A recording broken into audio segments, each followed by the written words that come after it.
I have enough material to fix one contraption. You should decide which one you want. You can choose.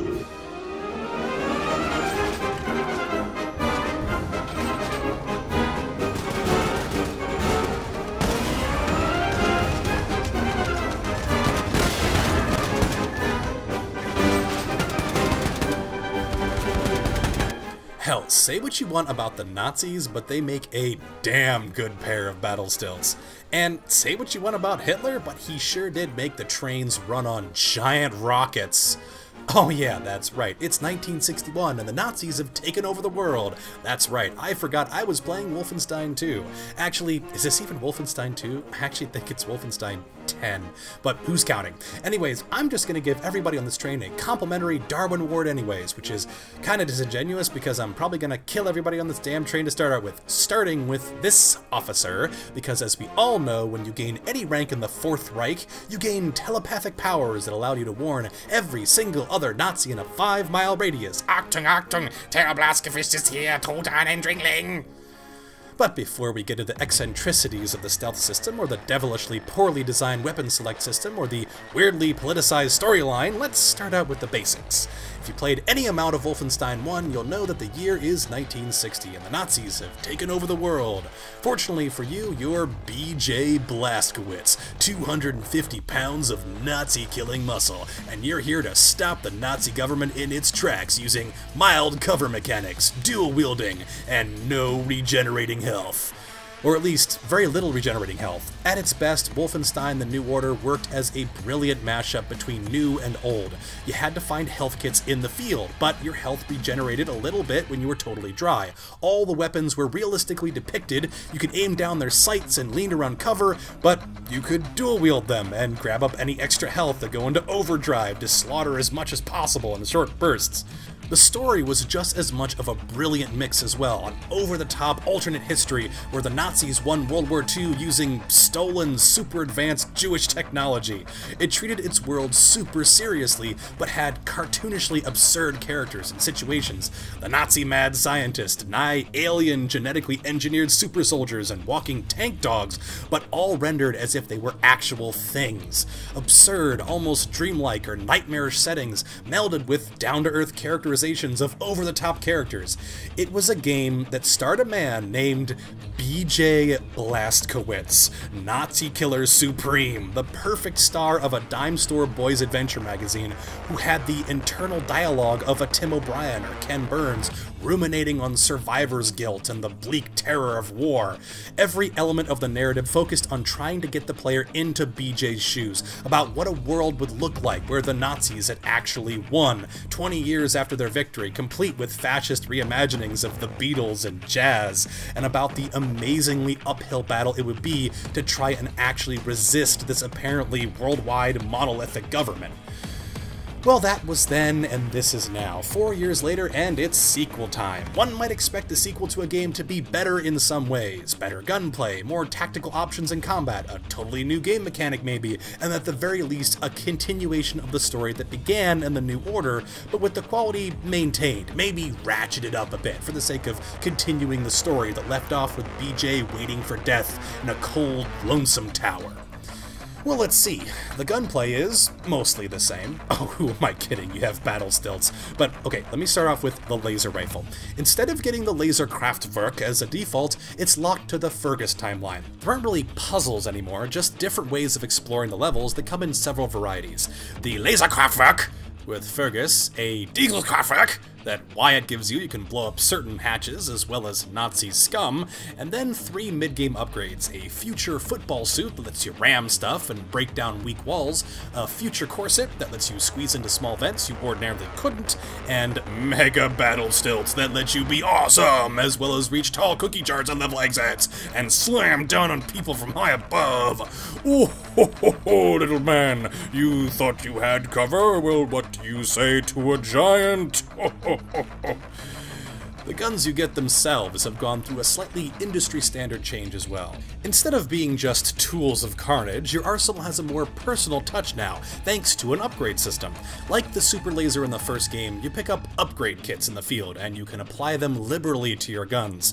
Some of these change the way the guns fire, like the nail gun attachment to the SMG, which dampens the fire rate, makes each bullet slower but more powerful, and adds this neat glowing effect. And some are just straight upgrades, like bigger magazines or more damage to armored targets, or the DMR kit, which basically makes the ARs into the best weapons in the game. Most of the weapons do have an upgrade, like the nail guns, that change the way the weapons fire, but it's very familiar stock stuff. The shotgun pellets bouncing off walls, adding scopes and single-shot modes, and perfunctory straight upgrades to damage, ammo count, and etc. It does represent an improvement, but not enough of one for me. I found that most of the upgrades didn't increase my fun, just my killing power. And you could probably say that those are one and the same, with very little disagreement from me, but I'm a novelty fetishist, and few of these upgrades scratched that itch. Now, if they had a gun that was the equivalent of wrapping me in leather and hanging me off the back end of a fishing boat for half an hour during the full moon, then that'd be something. Another gripe I had was with the weapon select system. Okay, so I love that you can use one weapon in one hand and one in the other. That's awesome. Very useful. But, okay, to get to two of the same weapon in my hands, I have to swap to that weapon and then hit the button again to pull out the same gun. Okay, neat. So say I want to swap from double shotguns to double ARs. Okay, so I hit the AR button, but that only swaps one hand. I have to hit the button again, then it swaps to single AR, and then again to swap to double ARs. That's 3 button presses to get to one change. So, say I want to get to my hybrid configuration of one shotty and one AR using the buttons. Well, that's 1 button to get to the single shotgun, assuming I'm not using any other akimbo, and then 1 button to get to double shotgun, then a 3rd to swap my right hand to AR, and we can tack on a 4th and a 5th if I was already using akimbo something else.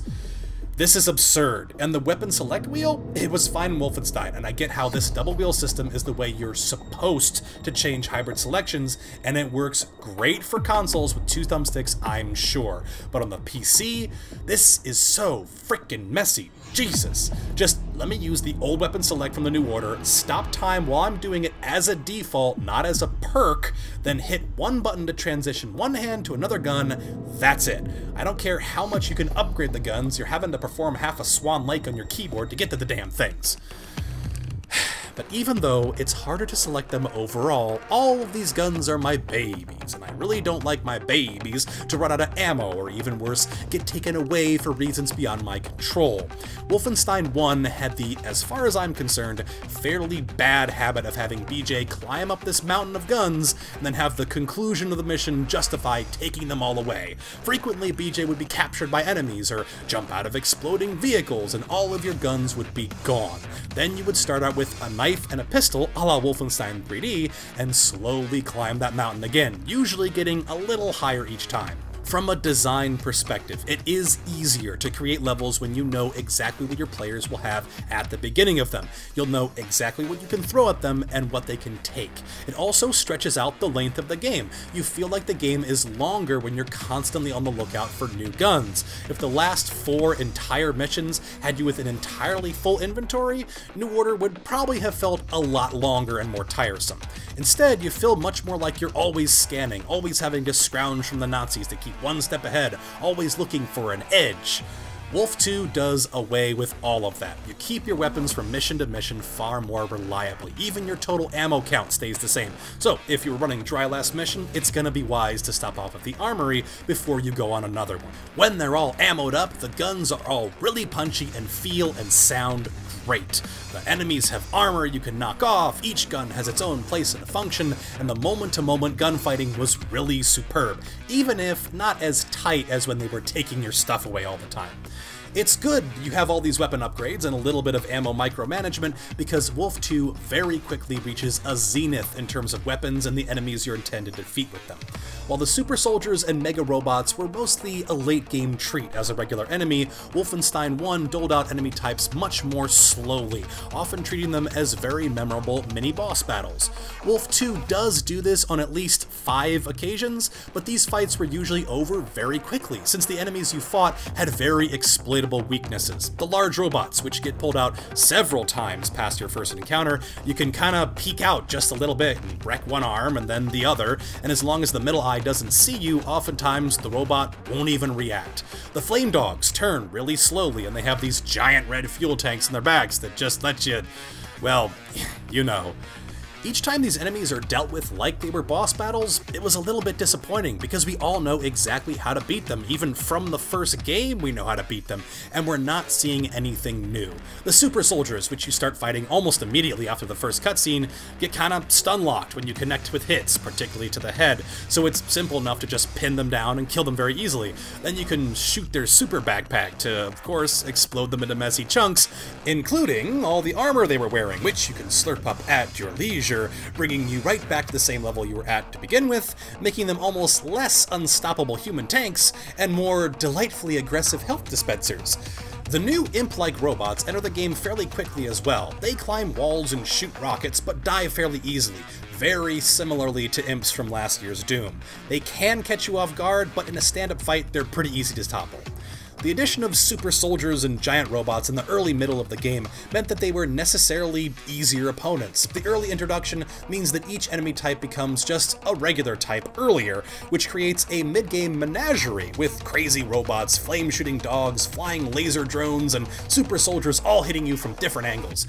If you can focus down on any one of them, they're not horrifically challenging, but with the whole menagerie coming after you at once, it's far more like fighting a futuristic combined arms military, and I actually quite liked that. Wolfenstein isn't an easy game. For all its crunchy, blasty, I was dying quite often during my playthrough, particularly because of a lack of hit indicators.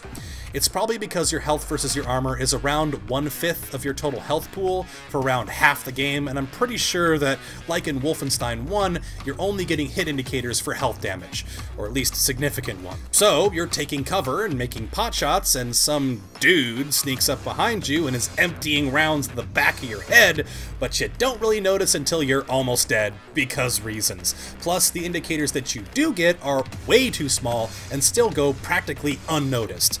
Let me show you some. Okay, I'm gonna take away the health bar here. How bad am I doing? Just without looking down, how bad am I doing? Am I being hit? How badly? From what direction? Okay, I'm dead here, so I guess it was bad. See how maybe stuff like reddening the edges of the screen, or adding a heartbeat noise, or some of that other stuff that other shooters do would give you an indication, oh shit, I can't take too many other hits, I should take cover. That would probably be quite easily patched. It's a pretty simple UI issue, but the pacing issue I mentioned before still remains, and that is mildly compounded by a lack of variety and level type. Wolfenstein 2 is at its most classic in a majority of its levels. Lots of corridors with little doors or ladders separating levels, mixed with incredibly mild puzzling elements, plus several pretty infuriating mazes which were typically to be solved by finding very small hatches nestled either behind other objects or in areas it seemed that they were meant to be inaccessible. Wolfenstein 2 was at its highest potential, however, during the little segments where they opened the levels up a bit, let you fight in, say, a dilapidated single block in New Orleans, or a crumbling apartment building in irradiated New York. However, the AI ruins these moments. You can't really lose them after the alarm goes off. There's no "where did he go" mechanic that would give these firefights some punch. If you do break off contact and move to another location, all the Nazis follow your every move through the walls, up and down staircases, and when you re-emerge, they'll all be facing you, and it'll be like you never left. Hey, here's a thought. Have that be the case unless you take out, like, embedded security cameras, where they'll slowly but surely have less of a picture of where you are. But, you know what? If this system were anything like Colossus' stealth system in general, that might backfire incredibly badly. Now, I'm known for hating on the stealth system for another game in particular. You might have heard of it. Well, this is much, much worse. Premise: you have an area where there are 1 or 2 commanders and several guards. If you kill the commanders, the guards cannot raise the alarm. However, when the alarm is raised, as long as the commanders are still alive, then reinforcements will keep coming for a while, even if you're somewhere, say, Venus, where personnel might be in short supply. Anyways, sounds good, right? But then let's factor in that these guys have really good, and I am talking really good, peripheral vision. God, that's amazing! It's like, for 20 seconds they don't see you, and then nothing changes, but bam, then they do see you, and instant alarm. You don't even get like 3 seconds for them to get on the radio, and even though you can break radio boxes to keep them from raising the alarm at a certain point, the rate of instant full-on alarm is staggering. I mean, okay, look at this. How am I supposed to get past this guy? I know, kill the other guards, but then the super soldier sees the dead bodies too, and these guys seem really psychic, like more than normal, so I gotta kind of take him out, but just, god, jeez, okay. Oh, okay, that works, somehow. In fact, the slow, sneaking style of stealth is just so out of fashion because you never really know where the enemy can see you and where they can't. You might as well just grab your double sneak Uzis and kill everyone as fast as possible. That works just as well on fucking stilts, I might add. The stealth is a joke in Wolfenstein 2. It would need several major fixes to make it work right, and I don't think they really want or need to make it work. It was a pretty major way of pacing out the levels in the New Order, but now it's really just sneak in as far as you can before you run into guards, and you just kind of have to mask up and go loud, and the rest of the level plays out as a bullet-soaked bloodbath as intended. So aside from the overall pacing and the stealth and the weapon swap system, when Wolfenstein 2 is operating on all cylinders, it's a really good shoot 'em up, blow 'em up, pew pew kind of game. Even though I just spent a while complaining about pace, there were a few moments that stood out as fairly positively memorable. Spoiler alerts are mandatory here. Skip to this timecode to avoid them. But you'll probably be skipping most of the review because I'm going to talk about the story next. But the wheelchair segment was really inspired, and the underground rocket train was decidedly neo-future cool. The Nazis schooling the Klan on the racism in Middle America was pretty damned hilarious and fragrantly iconic. The tank dog flamethrower run was as good of a you get to drive the big bad thing now as you would really want it to be. Blazkowicz's mock trial shootout was incredibly well paced. The short visit to Venus dredged up memories from Doom last year, and the scene where Hitler stages an audition, complete with executions for the poorer performers while he almost shits himself to death the entire time, was priceless. And while the biggest, boldest firefight moments were better in 2 and they didn't take my goddamn guns away as much, each level was decidedly poorer paced and felt more monotonous because of it. They also lacked the incredibly strong context that the first game provided. The high points that I just mentioned, while sweet, were a lot like frosting on too little cake. I wanted some emotional grounding, a little bit of depth, but a lot of the story moments just felt like spectacle without really any rhyme or reason. Now, I'm going to warn you here, I'm going to spend a huge amount of time on the story. This is because the story, almost more than the phenomenal gunplay, was what stuck with me about the New Order. As a sequel, you can't just rely on world building, so the new Colossus did have a lot more of an uphill battle, but even then, I think that the new Colossus betrays what made the New Order so unique. The story in the new Colossus was equal parts tropish and glitzy, and filled with moments that stood out as fairly brilliant by comparison. Let's start off by going over the characters individually, starting off with the ones that I liked. Set Roth returns as the old, enjoyable, slightly nebuchadnezzar yet scientifically genius grandfather figure, almost like if Jeff Goldblum and Judd Hirsch's characters from Independence Day had a baby. Returns, I should say, only slightly more of a mad scientist, where Set in the New Order was the faithful guardian of knowledge, almost more of an incredibly competent museum docent to the trove of ancient Jewish technology that everyone wants to get their hands on. Set in New Colossus is using that ancient technology to create abominations against God. That's cute in the worst possible way, but thank goodness he did, because of course BJ and the crew will need exactly this kind of help later on in the plot for a Deus Ex Machina faithful to the new Colossus's obvious grindhouse B through Z movie influences. Yeah, I think, again, a spoiler warning is in order because I really can't talk about the new Colossus's later story without spoiling a few things. Sigrun had probably my favorite story arc in the game, likely because it is meant to mirror BJ's. I'll get to BJ in a second, but as a really quick overview, we do get to see more of his childhood, what built the character that has cowed the Nazi regime. Turns out, he just had a really bad father, an almost comically racist failing businessman who hates everything about just about everyone. He hated BJ's mother because she's Jewish, and he hates BJ because he's half Jewish, and because he was fraternizing with one of the black girls in the neighborhood. He hates him so much, he makes him shoot his dog. So, he's a bad guy. Get it? Almost annoyingly so. He is not a character so much as he is transparently a tool of the narrative. Getting back to Sigrun, her mother is Frau Engel, possibly the worst mother figure in the Wolfenstein universe, where we just saw BJ's father try to punish him for racial weakness by killing his dog. We see Frau Engel try to punish Sigrun for racial weakness by forcing her to kill some political dissidents. Both BJ and Sigrun had tyrannical, racist, and overpowering parents, and both of them, in their separate ways, struggled to break free, although Sigrun is probably the braver of the two. While BJ escaped his father by leaving home to join the military, Sigrun not only betrayed her mother, but also one of the leaders of that, you know, tyrannical, omnipresent world government, which is known for, in particular, murdering people who are political dissidents, usually in a particularly vile and unpleasant manner. BJ's dad just sat at home and ran his business and his life into the ground. Sigrun's mother is a Nazi general. The potential for backlash for Sigrun is, I think, clearly far greater, and she really took it on the chin. By the end of the game, standing up to racist bullies is what Sigrun does. I'm a little bit disappointed with her characterization, however.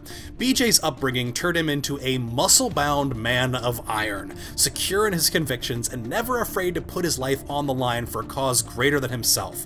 BJ should have recognized this nearly identical upbringing with Sigrun, and I'm actually a little disappointed that BJ and Sigrun didn't form more of a bond. Maybe more of a wartime buddy-buddy, counting their Nazi kills, BJ spotting Sigrun on the weight bench while she sheds the pounds that a lifetime of abuse at the hands of a tyrannical monster put on.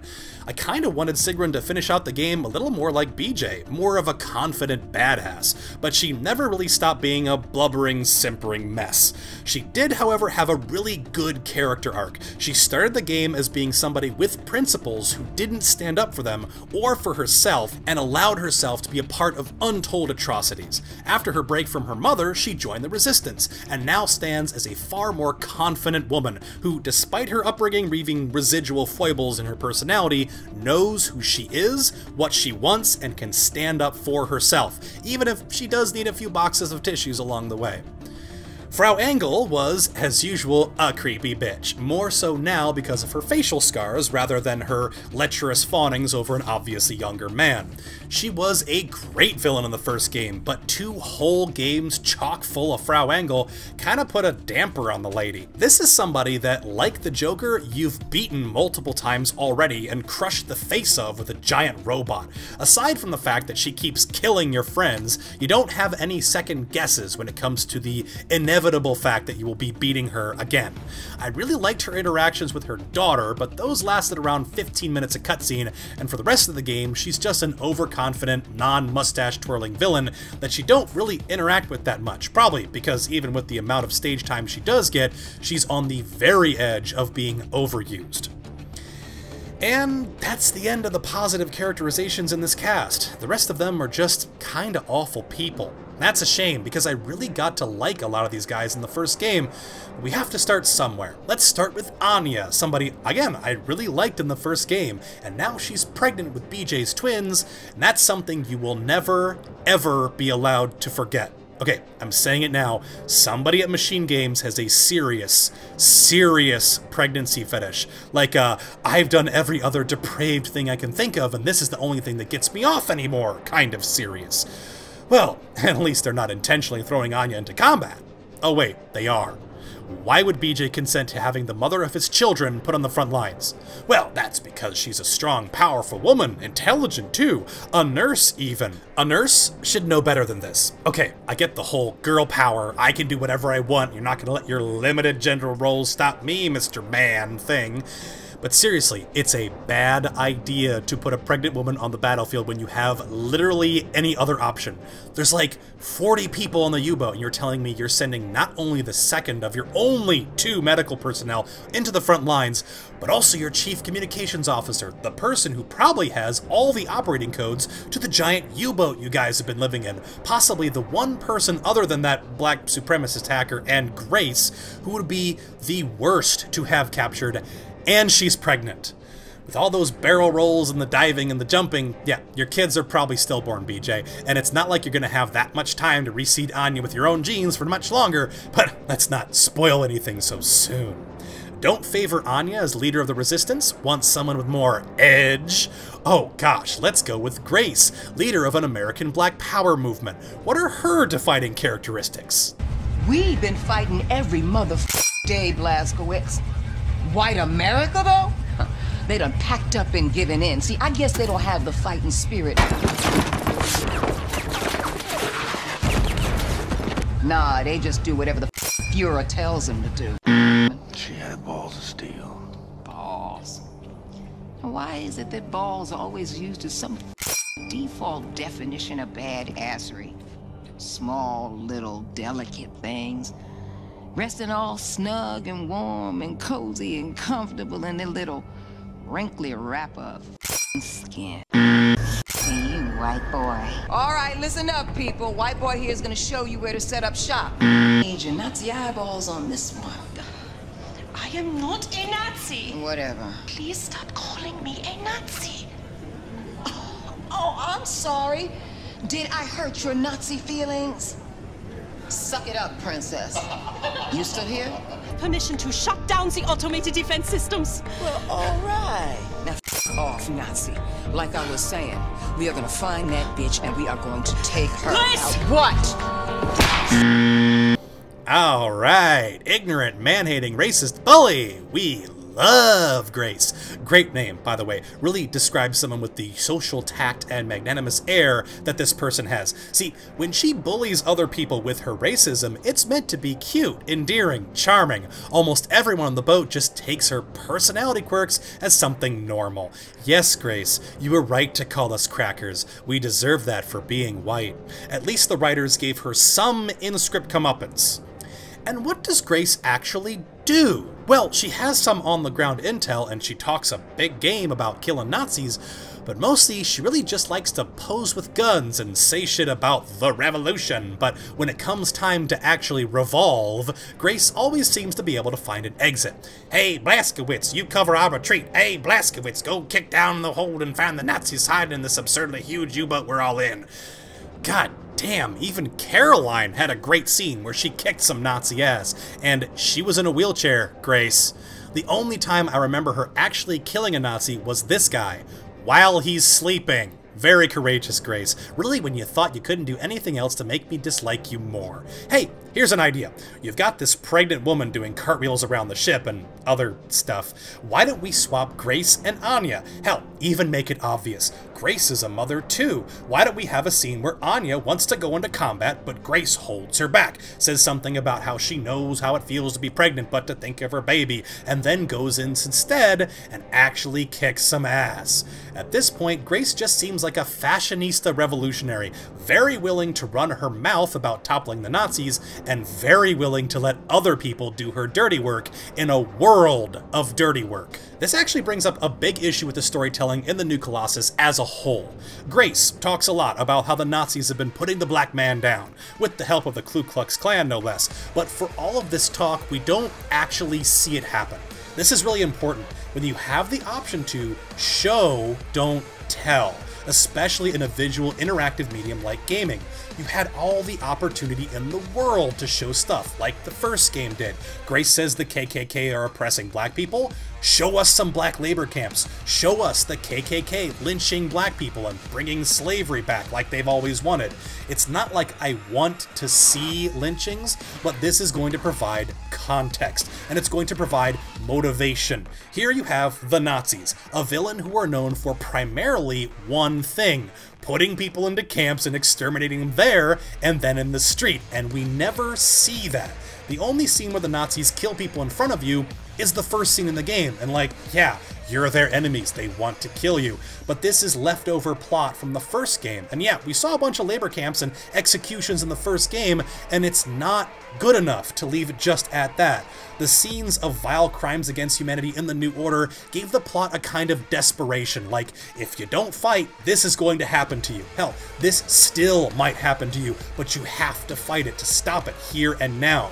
The Nazis were always thought of as a European problem, something that's gonna stop on our shores. Seeing this kind of thing happen to Joe and Jane American would bring it home like you might expect for a narrative about a foreign invasion of America. We do see some people who are killed, presumably by Nazis, in the New Orleans level, but we don't actually see it. We also have a lot of dilapidated American scenery, but hell, Detroit looks like this now, in our timeline. All we hear about Nazis in America is that the white people there were just really happy to have the Nazis in charge. Maybe that's why we don't see Nazi extermination squads killing people on the street. We're just supposed to believe that white people were so eager to throw black people under the bus and live in a pure land, and this is exactly the way they want it. Would you not think that Nazi America, under the direct control of the Ku Klux Klan, wouldn't have some labor camps around, and that those camps would be perfect places for BJ and the crew to do some recruiting? You know, I visited the ruins of the labor camps in Germany, and a thought that kept constantly coming up was, what must it have been like for the people in these neighborhoods around Dachau to have a death camp a block or two down the road from where they lived? This is a missed opportunity in an alternate history to show American death camps, and that by itself is a shame. One thing you do see a lot of is Fergus and Wyatt. There's always the question of which timeline is better, and due to Fergus giving Grace quite the tongue lashing around halfway through, for me, that officially makes Fergus' timeline best timeline. The only thing that would put Wyatt's timeline over the top would be if we were party to some more of his hallucinations, like in this clip, put in the game specifically as a trailer shot.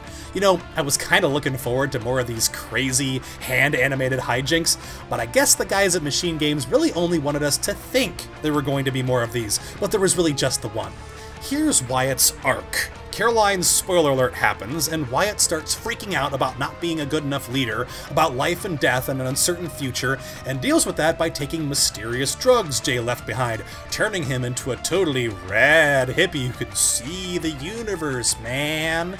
Oh yeah, and he gets really depressed and tries to kill himself, but doesn't. The end. Well, okay, that's a mild oversimplification, and he does give a rousing speech at the end of the game, and as perhaps the new public face of the revolution, being the first one I know of to give a speech after publicly offing one of the dictators on live TV, his Ivy League pedigree comes out in full force. They kind of try and pull out this narrative mid-game where Wyatt, because of his drug use, can understand the Dayashud writings, somehow giving him insight to them, but they don't go anywhere with it. Overall, throughout the game, Wyatt is just kind of a drug-addled fool, used more as comic relief? Spiritual anti-guidance? No, comic relief. Fergus too, although I didn't play the new Colossus with Fergus in tow. From what I was able to see, it looked like they used Fergus as primarily a comic relief character. An angry Scot with a crazy robotic arm. Hilarity ensues. Aside from just surviving, in the first game, Wyatt's whole shtick, and Fergus's too, really, was about survivor's guilt and trying to maintain their composure through dark times. They both thought that the other one could have done better, somehow. It was a potent 1-2 hook. You were responsible for their current predicament, to the degree that BJ had been forced by Death's Head and you had been forced by the developers to make a choice.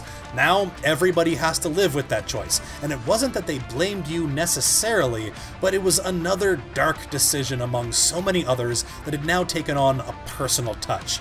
Come time for New Colossus, Machine Games didn't seem to really know what to do with Fergus and Wyatt, and they both kinda lost their potency, the drive that made them compelling characters. It's like, say Garrus from Mass Effect just started Mass Effect 2 as a boozy alcoholic with a robot arm, and the rest of his time in the game was spent only just getting up to hijinks with either the arm or the booze, and his entire character arc revolved around these things.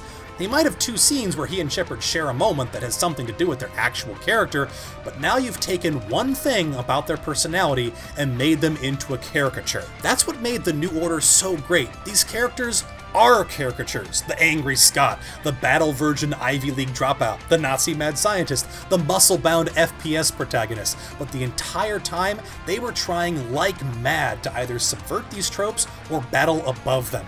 It was heartfelt dialogue and genuinely good character building that drove these two to become fan favorites, and to me, the characterization of the new Colossus trends too far towards making these characters into tropes again. The moment-to-moment dialogue for everybody is really strong and witty, but there's no overall arc to any of these characters, barring Sigrun and BJ.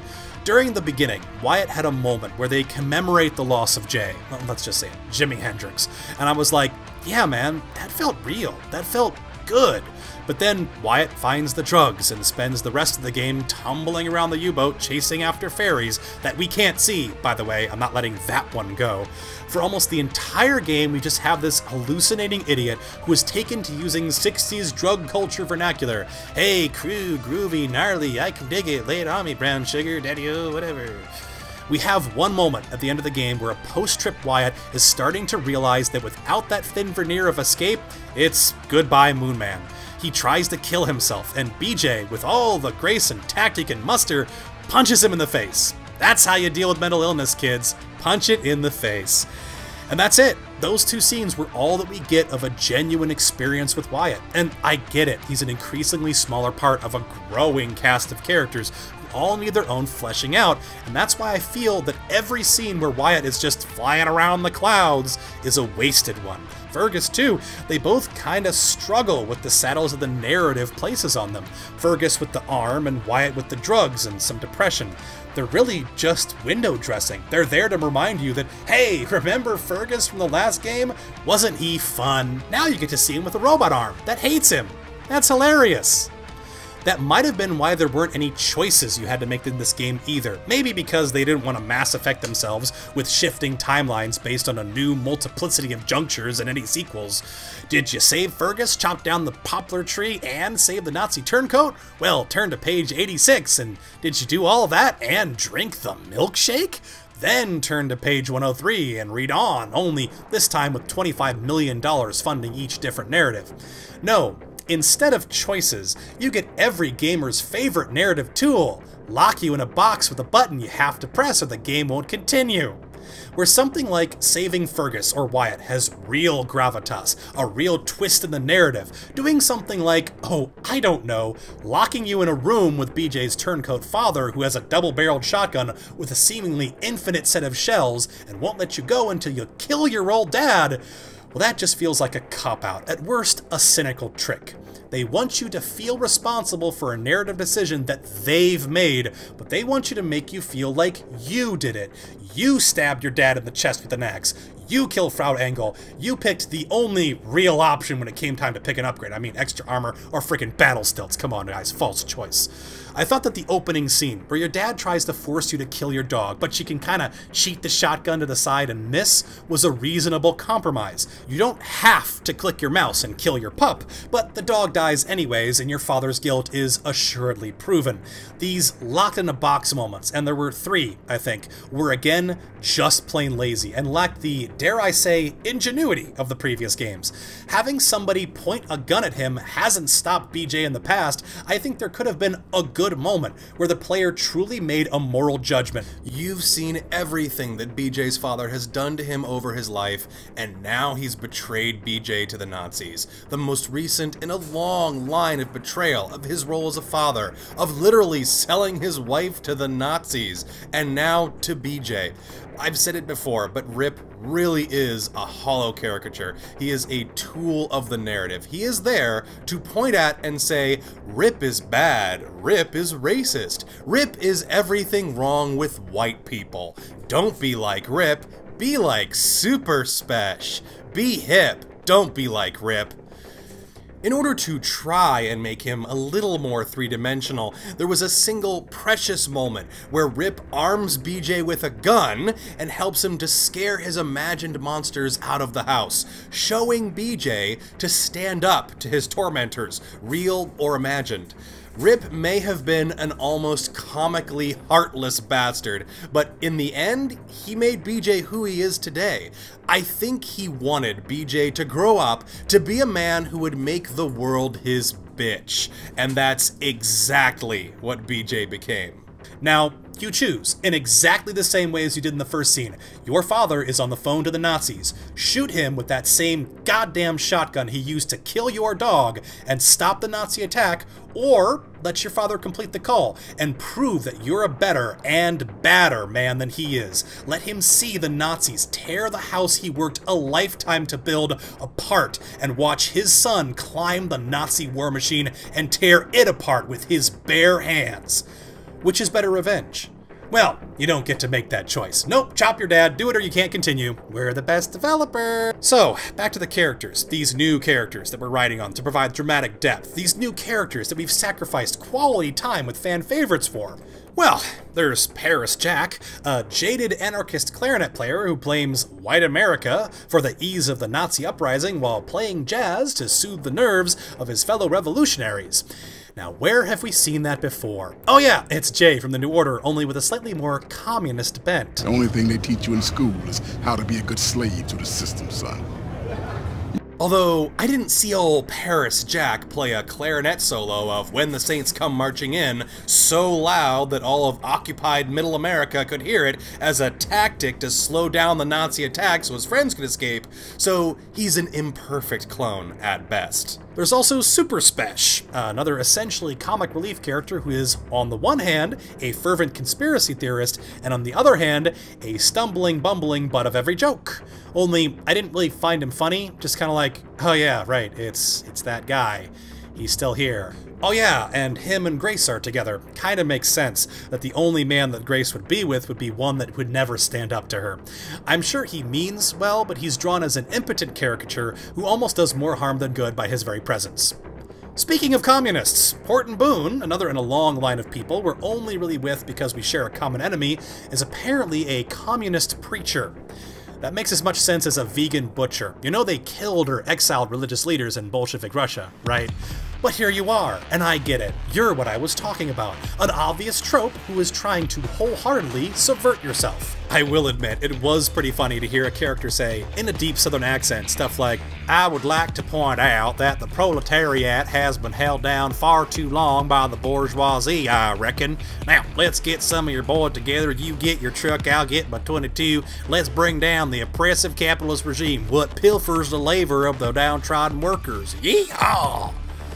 Past that, I didn't see much use for Horton. I mean, those of you who finished the game, think about it. What does Horton and the crew actually do? They show up around 3/4 of the game in, spout some political rhetoric, act crazy, and get everyone drunk, and nothing else. When you can replace almost every single thing that Horton and the Who's do with a different character, that is the definition of plot irrelevancy. He's just another mouthpiece whose sole purpose seems to be to scream to the players, but America was evil before the Nazis came. What imperialism, what Ku Klux Klan. Now here, boy, watch me drink this whole bottle of whiskey in one go. I've done it before, I'll do it again. You watch, cause it's gonna be good. In my opinion, cut Horton and the Who's. They're taking up valuable space in an already ballooning cast of characters. The game spends far too much time trying to introduce new characters and not enough time developing a core set, and by the time Horton shows up, we've run out of time in a game that felt a whole lot shorter than the first. I would use my Steam game time to clock how long the game was, but for some reason it was on the background for like almost a whole day while I was at work. My point is, this feels like a much shorter game, and I should point out at this point that there are a bevy of side missions, unlocked via a collection of punch cards from Nazi commanders fed into a minigame. All of these seem to be levels you've already played, a la Halo 2, backwards, and as an enhancement to a solid shooting game, these are really great. The issue I'm referring to lies in the main campaign, and again, it's pacing. You've been introduced to character after character, and you've barely had time to meet them all when you're staring down the barrel of the ending. If they had stuck with a core set of characters and really built them up, you might have been able to introduce some kind of tension when the final moments of the game do come to bear. You have a bit of ramping tension near the end. You fly to Venus to steal these codes, the Nazi super air carrier they used to patrol the skies. You meet Hitler in one of those scenes I was talking about that felt like it was a shining nugget of brilliance. I mean, aging Hitler shoots young Ronald Reagan in the face for not acting good enough. BJ plays himself in farcical stage play and straight up murders one of the extras, and Hitler loves it. God, that's priceless. Anyways, they literally lock you into a box so you can do a melee kill on a dude, which Hitler applauds, and then you fight through the Venus base with some very Doom-like atmosphere throughout. You steal the codes, you fly back from Venus in like a day, which breaks the laws of physics, by the way. It would take you like 3 months for a one-way trip to Venus with modern rocket technology. They could easily have radioed back to Earth if the codes had been stolen and changed them in the time BJ was sitting in his little ship, but magic Jewish space tech, I guess. So you get to the carrier, again, in record time, you fight into the carrier, and then fight this big battle on the roof with these 2 slightly bigger than usual Nazi robots, and then the game's over. That's it. God, this felt like it ended super fast. I mean, Hitler shows up in a Wolfenstein game without machine gun arms, I might add, and maybe an hour and a half, maybe 2 hours later, barring some absolutely infuriatingly poor maze level design, you're staring at the end credits. Where was the lead up? Where was the boss battle? Where was the tension? The Venus missions, the last missions before the end of the game, didn't even happen on Earth. You didn't have time to introduce any kind of threat to the main cast. There wasn't anything at stake. No ticking time bomb. No, oh my god, we gotta win and the whole revolution is over, BJ.